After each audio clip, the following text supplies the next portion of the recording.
오늘은 마태복음 5장 13절로 16절의 말씀을 통해서 한 줄기 빛과 한 줌의 소금으로 라는 제목으로 조금 말씀을 나누고자 합니다. 오늘은 이제 교회력으로 가장 마지막 주일입니다. 이제 이 주일이 지나면 이제 다음 주일부터는 새 교회력이 시작이 되어지는 것입니다.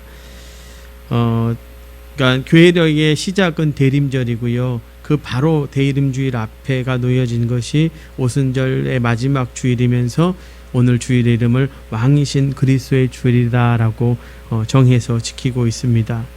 이 왕이신 그리스도의 주일이라고 하는 이 절기가 제정된 것은 1925년 교황 피우스의 11세 때였습니다.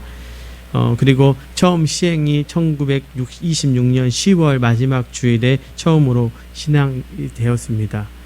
이제 정치적으로 민주주의라고 하는 관점에서 본다면 역사적 흐름에 약간 역행하는 듯한 이 왕이라고 하는 상징어에 우리가 당혹감을 조금 느낄 수도 있지만 그 당시 20세기에 생겨난 이 교회력의 시대적 배경을 우리가 조금 알고 본다면 여러분에게 큰 위로와 용기가 될 것입니다.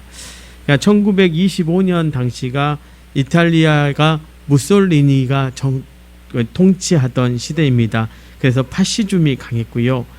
독일은 우리가 너무나 잘 알고 있는 히틀러가 이 수많은 사람들을 죽이는 그런 폭력 앞에 놓여든 시기가 바로 이 왕이 되신 그리스도의 절기가 제정됐던 시기입니다. 우리나라는 물론 말할 것 없이 일제 치하에 있었던 시기이지요. 참으로 어렵고 힘든 이 시기에 실은 이제 10월 마지막 주일을 왕이신 그리스도 주일로 생각하면서 왕 대신 예수님이 이 땅에 오셔서 끝까지 우리가 믿음을 지키고 나가는 사람들을 격려하기 위해서 세워진 이 절기가 바로 왕 대신 그리스도의 절기입니다. 그렇습니다. 우리가 이제 이 절기가 지나고 나면 아기 예수님의 오심을 기다리는 대림절이 시작되어집니다. 우리가 예수님을 기다리면서 우리가 예수님의 모습을 생각하면서 이 땅에 예수님은 어떻게 오셨을까라고 늘 생각해 보는데요. 우리의 가장 어두운 곳에 있을 때 빛으로 한 줄기 빛으로 오신 분이 예수님이십니다. 어쩌면 예수님 스스로는 나는 소금이다라고 말씀하신 적 없지만 여러분 예수님의 사역을 보면 예수님은 소금처럼 살아가셨습니다. 그렇지 않습니까? 가장 힘들고 어렵고 아파하고 고통당하는 그들에게 예수님은 늘 다가가셨고 그들의 친구가 되어 주셨습니다. 어쩌면 예수님이 소금처럼 살았고 또 빛처럼 우리에게 오신 그 사역을 예수님은 멈추신 것이 아니라 이제 저와 여러분을 통해서 그 사역들을 해나가기를 원하실 것입니다. 그래서 주님은 우리를 향해서 너희는 소금이다, 너희는 빛이다 라고 말씀하고 계신 것입니다. 오늘 말씀을 통해서 저와 여러분이 이 땅에 이제 사명자로 살아가면서 소금과 빛의 사명을 어떻게 감당하고 또 어떻게 살아갈 것인지에 대해서 조금 생각해보는 그런 귀한 시간이 되시기를 간절히 축원합니다. 먼저 우리는 한 줌의 소금이 되는 사역을 해야 할 줄로 믿습니다. 본문 13절은 우리에게 이렇게 말씀합니다. 너희는 세상의 소금이니 소금이 만일 그 맛을 잃으면 무엇으로 짜게 하리요? 후에는 아무 쓸데없어 다만 밖에 버리워 사람에게 밟힐 뿐이니라. 주님께서는 성도들을 향해서 세상의 소금이다 라고 아주 확정적이고 단적으로 말씀하셨습니다. 야 너희는 세상의 소금이 되어야 해 이렇게 말씀하지 않으셨습니다. 이것이 중요합니다. 너희는 세상의 소금이다 라고 하는 것입니다. 그러면 너희는 세상의 소금으로 살아가야 한다라고 하시는 말씀입니다. 여러분 소금의 4가지 크게 특징을 가지고 있다라고 이야기할 수 있습니다. 첫째는 부패를 방지하는 방부제입니다. 또 짠맛을 내는 조미료입니다. 또 상처를 치료하는 의료제입니다. 그 다음에 언약의 불변성을 상징하는 정결제입니다. 이게 소금의 역할입니다. 이 중에서 처음 2가지가 흔히 사용되는 소금의 역할이죠. 음식의 부패를 방지하고 음식의 신선한 맛을 유지하는 것. 특히 사막의 그 더운 팔레스타인 땅에서 소금의 역할은 절대적으로 필요합니다. 여러분, 금식을 할 때 소금을 섭취하는 이유가 뭔지 아십니까? 이 사람이 지치지 않도록 하는데 이 소금이 아주 중요한 역할을 합니다. 물만 마셔서는 사람이 그 어떤 영양분을 몸을 지킬 수가 없습니다. 소금이 들어감을 통해서 이 몸을 지켜주는 역할을 하는 것입니다. 이 중요한 소금의 역할 때문에 주님께서 우리 믿는 사람을 향해서 너희는 소금이다 라고 말씀하시는 것입니다. 짠맛을 내는 소금의 특성과 썩는 것을 방지하는 방부제의 역할을 하기 때문이라고 생각하는 것입니다. 여러분, 소금이 없으면 이 세상은 아주 많은 것이 썩고 말 것입니다. 소금이 있기에 부패되는 세균들이 활동을 못하는 것입니다. 여러분, 코로나19가 발생하고 코로나19가 많이 발생하는 지역들을 여러분 잘 살펴보십시오. 바닷가 지역보다는 어디가 많습니까? 내륙 지방이 많습니다. 그래서 왜 그럴까라고 하는 생각을 제가 좀 해봤는데 아마 이 소금 바닷물의 영향이 아닐까, 소금기의 영향이 아닐까라고 하는 생각을 해볼 때가 있습니다. 그렇지 않습니까? 여러분, 지금도 발생하는 지역은 내륙 지역입니다. 희한하죠? 그게 아마 소금이 가지고 있는 역할 때문에 그러지 않을까라고 하는 생각을 좀 해봤습니다.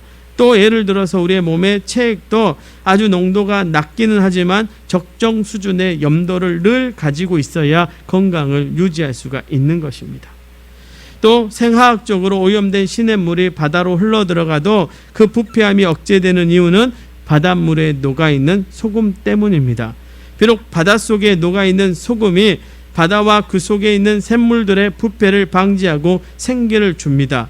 여러분, 우리나라의 김치도 봄철과 여름철 한때 나는 채소를 오래 두고 먹기 위해서 개발된 것 아닙니까? 만약 소금이 없으면 우리는 그 맛있는 김치를 먹을 수 없습니다. 이처럼 소금은 모든 것의 부패를 방지합니다.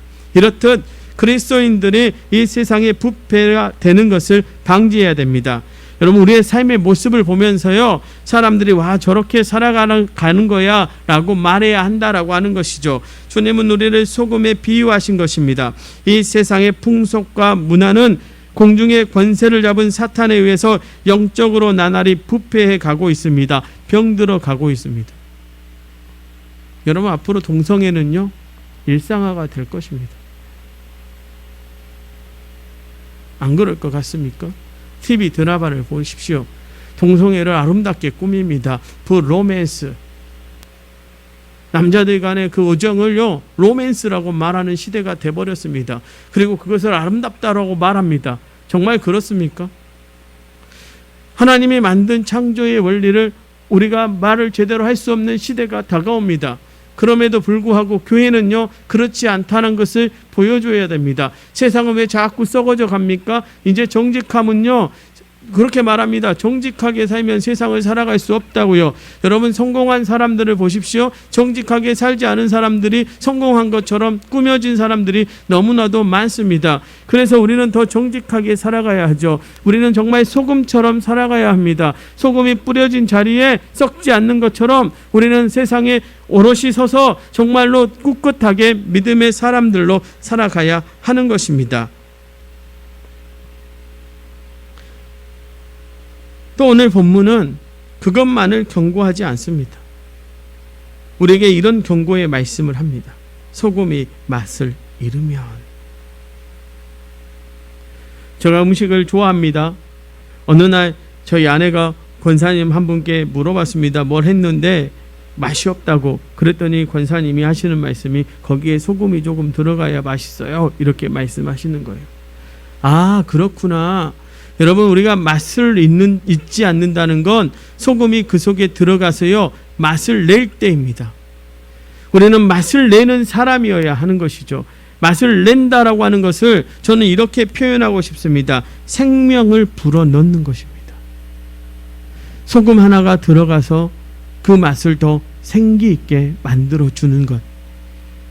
여러분이 있는 그 땅이요 여러분이 있음으로써 어때요?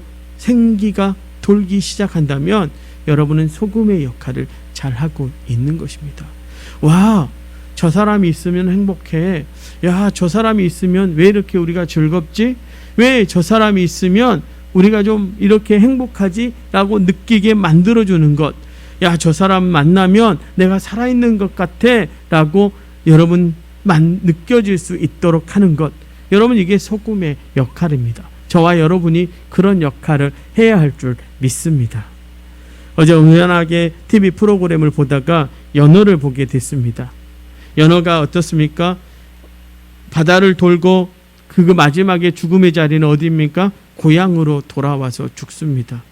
근데 연어의 몸을 이렇게 화면으로 보여주는데요, 비늘이 다 벗겨졌어요.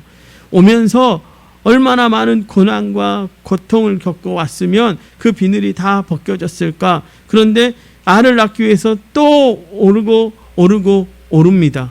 그리고 마지막에 알을 놓고 마지막 최후의 죽음을 맞이합니다. 아, 소금이 저런 역할을 하는 거구나. 제가 이 생각을 했습니다. 왜 연어를 보면서 제가 소금의 생각을 했냐면 이것이죠. 소금이 녹아서 사라지지만 그 소금이 맛을 내기도 하고요, 부패를 방지하기도 합니다. 그런데 그 맛을 낸다는 게 제가 아까 생명을 얻는다라고 했지 않습니까? 연어는 죽으면서 생명을 남겨놓고 죽는 것입니다. 여러분, 예수님이 이 땅에 왜 소금입니까? 그는 죽으셨지만 누구에게요? 저와 여러분에게 생명을 남겨두셨습니다. 영원히 죽을 수밖에 없는 존재를 영원히 사는 존재로 만들어 주셨습니다. 영원한 죽음의 위치, 심판을 받을 수밖에 없는 그런 사람들을 주님은 모든 죄를 짓고 자기가 이 땅에 소금처럼 녹아짐으로, 죽으심으로 우리를 영원한 생명의 자리로 옮기셨습니다. 이제 우리가 그 사역을 감당해야 할 줄로 믿습니다. 여러분, 화를 죽이십시오. 여러분의 성질을 죽이십시오. 여러분의 뜻을 하나님 앞에서 죽이십시오. 그런데 죽일 때 하나님께서 하나님의 뜻을 세우고 하나님의 일을 도모하시고 하나님께서 그곳에 생명을 불어넣으실 줄로 믿습니다. 우리는 생명을 잉태하는 소금이 되어야 할 줄로 믿습니다. 두 번째로 오늘 말씀, 우리에게 한 줄기의 빛이 되라고 말씀하십니다. 우리에게 세상의 희망이 되는 빛이 되라고 말씀하고 계신 것입니다. 본문 14절의 말씀입니다. 너희는 세상의 빛이라. 산 위에 있는 동네가 숨기우지 못할 것이요. 여러분, 오늘 본문에서 성도들을 가르쳐 주님은 너희는 세상의 빛이라 말씀하십니다. 여러분, 빛의 특성은요, 광선으로서 어둠을 밝혀주는 일, 열로서 살균작용을 하면서 동식물의 생장을 돕는 일을 꼽을 수가 있습니다. 본문에서 주님은 무엇보다 어둠을 밝히는 빛의 역할에 초점을 맞두어 주셨습니다. 어둠을 몰아내라는 것입니다. 빛이 있는 곳에 어둠이 함께 있을 수 없습니다. 빛은 모든 것을 밝히 보게 합니다. 사물을 분간하게 합니다. 그러므로 성도가 빛으로 비유된 것은 진리의 빛 대신 삶으로 세상의 어둠을 몰아내고 세상을 환히 밝히라는 것입니다. 그런데 성경은 그 빛의 근원을 하나님이시고 그리스도라고 말씀합니다. 요한 1서 1장 5절의 말씀이에요. 우리가 저에게서 듣고 너희에게서 전하는 소식은 이것이니 곧 하나님은 빛이시라. 그에게는 어둠이 조금도 없으시니라. 예수님은 친히 참 빛으로 이 세상에 오셨습니다. 요한복음 1장 9절은 우리에게 이렇게 말합니다. 참 빛, 곧 세상에 와서 각 사람에게 비추는 빛이 있었나니. 새벽 예배 마치고 계단을 내려가면요,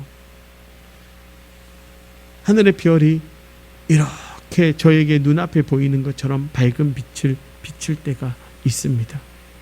근데 그 별빛은요, 절대로 자기 혼자 내지 않습니다. 어떻게 내는 줄 아십니까? 태양의 빛이 그 별에 비쳐서 그 머물고 있던 빛을 내는 게 별입니다. 여러분이 별이라면 그 여러분의 별의 그 별빛의 근원은 하나님이시고 예수 그리스도임을 믿으십시오. 우리는요, 스스로 빛을 낼 수 없는 존재라고 하는 것입니다. 그런데 스스로 낼 수 없는 그 존재를 빛되게 하셔서 이 땅 위에 빛으로서의 사역을 하게 하신 분이 예수님입니다. 그래서 말씀하시죠. 우리를 빛의 아들이라, 우리는 빛 자체가 아니라 빛에 속한 빛의 아들이라고 성경은 말씀합니다. 데살로니가전서 5장 5절에요. 너희는 다 빛의 아들이요 낮의 아들이라. 우리가 밤이나 어둠에 속하지 아니하나니. 우리 성도들은 참빛 되시는 예수 그리스도부터 빛을 받아 그 빛을 세상에 비추는 자들입니다. 그러므로 성도들의 삶은 예수님을 마음의 중심에 모시고 빛을 발산하는 삶입니다. 빛의 속성은 널리 퍼지고 가리울 수 없는 것이기에 본문 후반에 이렇게 말씀하시죠. 산 위에 있는 동네가 숨기우지 못할 것이요 라고 말씀하고 계시는 것입니다. 예수님 당시 팔레스타인의 동네들은요 대부분 산 위에 세워졌기 때문에 태양에 뜨면 이 동네의 모든 것이 확연히 드러났습니다. 본문 5장 15절의 말씀입니다. 사람이 등불을 켜서 말 아래 두지 아니하고 등경 위에 두나니 이러므로 집안 모든 사람에게 비추느니라. 말 아래 두지 않습니다. 등경 위에 둔다라고 말씀하십니다. 등불을 구석지고 낮은 곳이나 곡식을 담는 말 아래 가두어 빛을 차단시키는 사람은 없습니다. 빛이 집안의 높은 곳, 즉 등경 위에 놓여질 때 그 집안에 있는 사람들이 빛을 비춰줍니다. 여러분, 공중에 높이 뜬 정오의 태양처럼 만물을 밝혀주는 것은 없습니다. 이처럼 교회가 세상의 친송을 받아 높이 들릴 때 세상 사람들에게 영적 영향력을 가장 크게 끼치게 되는 것입니다.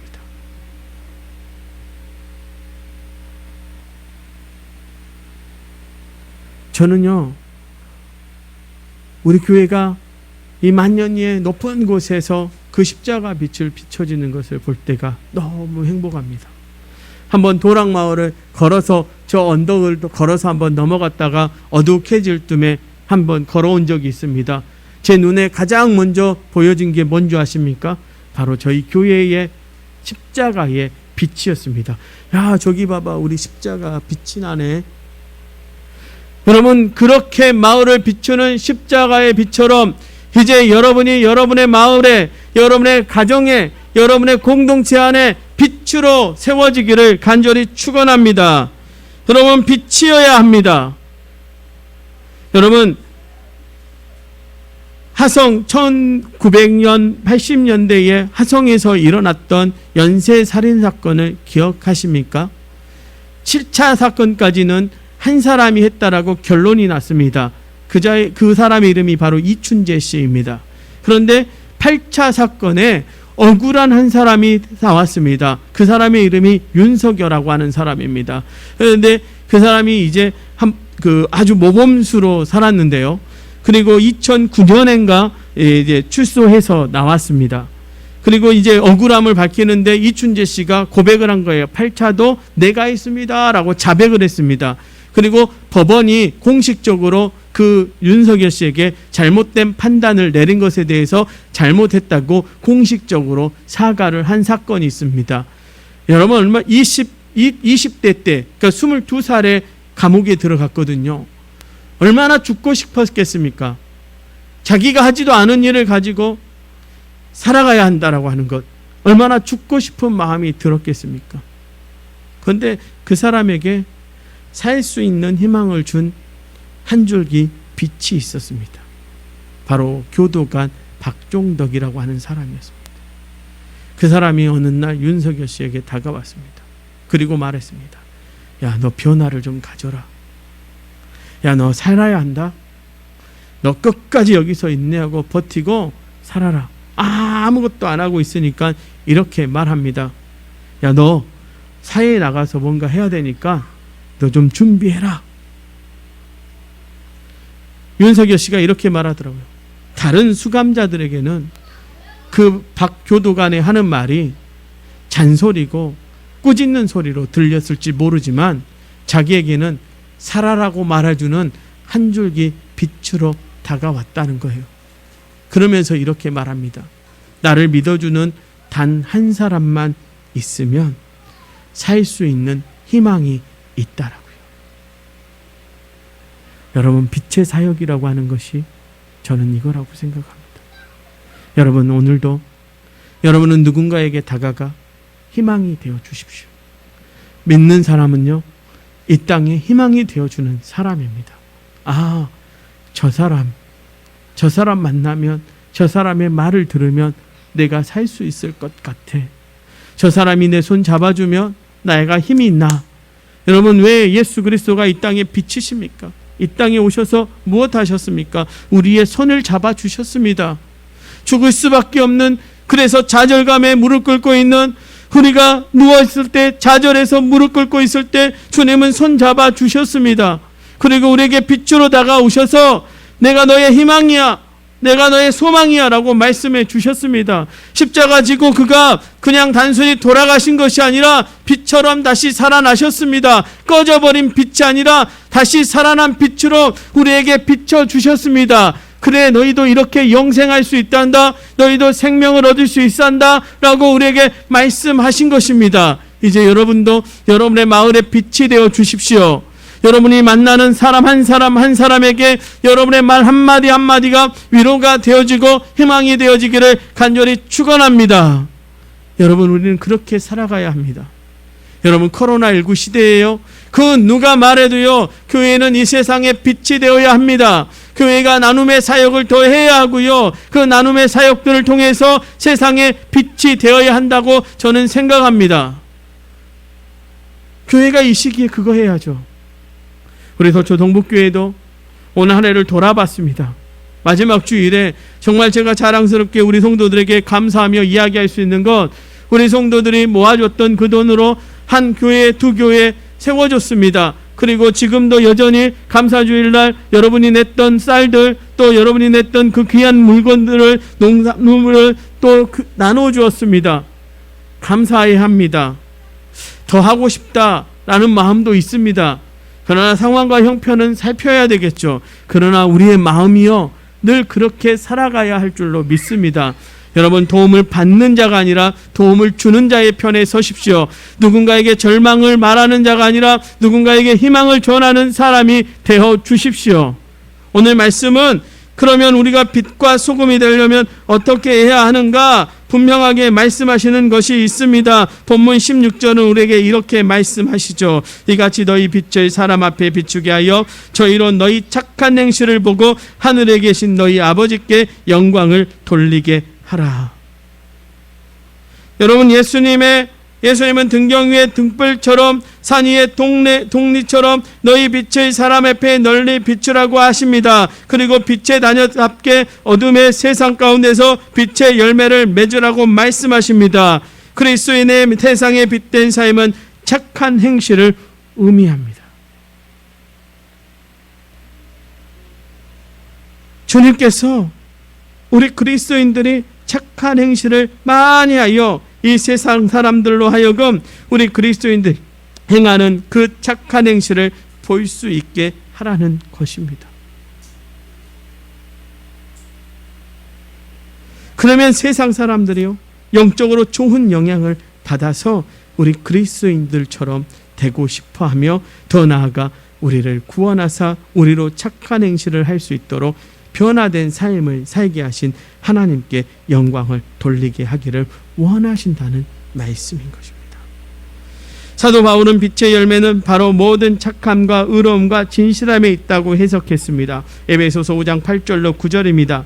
너희가 전에는 어둠에 있더니 이제는 주 안에서 빛이라. 빛의 자녀들처럼 행하라. 빛의 열매는 모든 착함과 의로움과 진실함에 있느니라라고 기록되어 있습니다. 그런데 요즘 한국 교회는 어떻습니까? 교회가 커지고 강해졌습니다. 물질도 풍부해졌습니다. 그랬더니 어떻게 합니까? 내 교회만 합니다. 여러분, 우리는 이제 그거에서 벗어나야 할 줄로 믿습니다. 여러분, 교회가 할 수만 있다면 세상에서 착한 행실, 우리는 좋은 일, 나눔의 일들을 해야 할 줄로 믿습니다. 그리고 그 나눔을 통해서 세상에 빛이 되어야 할 줄로 믿습니다. 제가 도초 동북교회에 와서 감동받은 일 중에 하나가 이것입니다. 절기마다 음식을 하고 나눈다는 것이죠. 그냥 우리만 먹고 마시는 것으로 끝나는 것이 아니라 그것을 나눈다는 것이죠. 내년 계획을 짜면서 이런 생각을 해봤습니다. 될지 안 될지 잘 모르겠습니다. 그러나 기도 중에 제가 생각한 게 뭐냐면 그 절기 때 나누던 떡 나눔을 이제 교회 안에 와서 숟가락 하나 더 넣게 하면 어떨까라고 하는 생각을 해봤습니다. 뭐 오라고 하는 것이 아니라 한번 오십시오. 우리 같이 식사하십시다 하면서 숟가락 하나 더 얹으면 어떨까? 내가 부르고 싶은 내 이웃 숟가락 한 자 더 얹었으니 좀 오라고. 우린 전도 그렇게 하십시다. 어렵게 뭐 전도 축제하고 뭐 선물 크게 준비하는 게 아니라 그냥 우리 먹는 밥에, 저는 우리 성도들 가서 성도들 먹는 밥에 숟가락 하나 더 얹어서 밥 먹는 것, 그게 너무 행복하더라고요. 너무 기쁘더라고요. 어제도 이제 도락마을 갔다가 한 집에 갔더니 막 부침개를 부치고 있어요. 젓가락 하나 주셔서 같이 나누어 먹었습니다. 그게 너무 행복하고 즐겁고 행복하고 너무 해피하더라고요. 여러분, 우리의 사역은 그렇게 되어야 됩니다. 숟가락 하나 더 얹는 것, 내가 가지고 있는 것, 나에게 넘치는 것 하나 더 나누는 것. 여러분, 이게 빛의 사역 아니겠습니까? 이게 착한 행실 아니겠습니까? 사랑하는 성도 여러분, 우리가 그렇게 살아가십시다. 우리가 빛의 사역을, 소금의 사역을 드러낼 때 그 착한 행실을 너무 어렵게 생각하지 마십시다. 막 뭔가 돈을 많이 내고 뭔가 막 이렇게 돕는 게 아니라 작은 거 하나부터 나누는 교회, 작은 마음 하나부터 나누는 교회, 우리 교회가 그런 교회가 되기를 간절히 축원합니다. 이제 말씀을 마무리합니다. 주님은 우리를 빛으로 소금으로 부르셨습니다. 여러분, 어두운 배가 항해하여 돌아올 때 등대의 그 한 줄기 빛이 그 길을 안내하듯, 여러분 어둠 속에 있는 아직도 예수 그리스도를 모르는 사람에게 여러분이 한 줄기 빛이 되어 주십시오. 그리고 그 길이 아니라 이 길이 맞다라고 여러분이 빗대어서 보여주시면 여러분은 이 땅의 사명자이십니다. 때로는 바보 같아 보여도 음식 안에 들어가서 녹아지는 소금처럼 우리를 조금 내려놓으십시다. 그리고 녹아지십시다. 그리고 그들의 마음에 소금처럼, 아 이렇게 살지, 아 살맛 난다, 우리 도초 동북교회 성도 만나면, 저 사람 만나면 살맛 나, 이런 소리를 드러내는 소금이 되십시다. 큰 거 나누는 거 아니라 우리가 가지고 있는 것 중에 작은 것, 우리에게 넘치는 것 나누면서 살아가십시다. 그 나눔에 감동이 있을 줄로 믿습니다. 사랑하는 성도 여러분, 우리에게 빛으로 오시고 소금으로 오셔서 가장 천한 그곳에 가장 멋진 모습으로 쓰셨던 예수님처럼 우리도 작지만 한 줄기의 빛으로, 모자란 것 같지만 한 줌의 소금처럼 여러분의 착한 행실로 이 땅을 감동시키고 이 땅에 생명을 불어넣는 귀한 빛이요 소금 되는 사명자로 살아가는 저와 여러분 되시기를 간절히 축원합니다. 기도하겠습니다.